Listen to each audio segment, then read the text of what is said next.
Here we are, the day after Election Day, and the people have spoken. They're upset about the direction this country is heading, with the economy and jobs being the primary concern. Dumping a handful of Congress critters out of office might feel good, but it isn't going to do much to change things. Even if the American people could somehow vote out every single member of Congress, it would still not do much to fundamentally change our economic situation, because Congress does not run the economy, and neither does the President. The Federal Reserve controls the money supply. The Federal Reserve controls our interest rates. If the U.S. government wants more money, it has to get it from the Federal Reserve. In a few days, the Federal Reserve is going back to Jekyll Island to celebrate its 100-year anniversary of the infamous 1910 Jekyll Island meeting that spawned the draft legislation that would ultimately create the U.S. Federal Reserve. The conference will be held on November 5th and 6th in the exact same building where the original 1910 meeting occurred. Sadly, most Americans have no idea how the Federal Reserve came into being. It was a system that was designed by the bankers and for the bankers.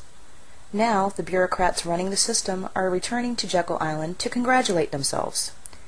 Those attending include Federal Reserve Chairman Ben Bernanke, former Fed Chairman Alan Greenspan, Goldman Sachs Managing Director E. Gerald Corrigan, and the heads of the various regional Federal Reserve banks.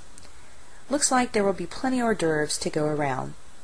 But should the Federal Reserve really be celebrating their accomplishments at a time when the U.S. economy is literally falling to pieces? Today, 63% of Americans do not think that they will be able to maintain their current standard of living. 1.47 million Americans have been unemployed for more than 99 weeks. We are facing a complete and total economic disaster.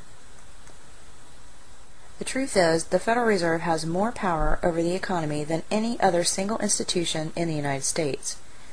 It is the Fed that primarily determines if we will see high inflation or low inflation, whether the money supply will expand or contract, and whether we will have high interest rates or low interest rates. The President and the U.S. Congress have far less power to influence the economy than the Federal Reserve does. As this election has demonstrated, the American people are absolutely furious about the state of the economy, but voters have been mostly blaming our politicians. They just don't understand that it is actually the Federal Reserve that has the most control over the economy. Since 1913, inflation has been on a relentless march upwards.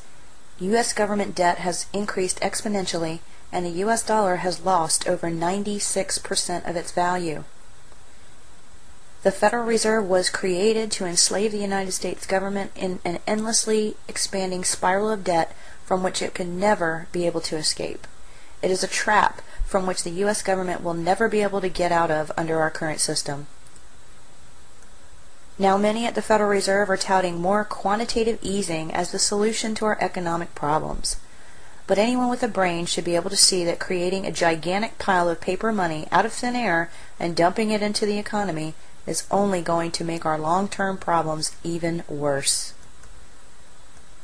But the Federal Reserve System was never designed to benefit the American people. It was designed to make massive amounts of money for the banking establishment. It was created to transfer wealth from the American people to the U.S. government, and from the U.S. government to the super wealthy. So now that the election is over, did it feel good? Maybe. But get ready. Sad truth is that the Federal Reserve is at the very core of our economic and financial problems, and that is nothing to celebrate.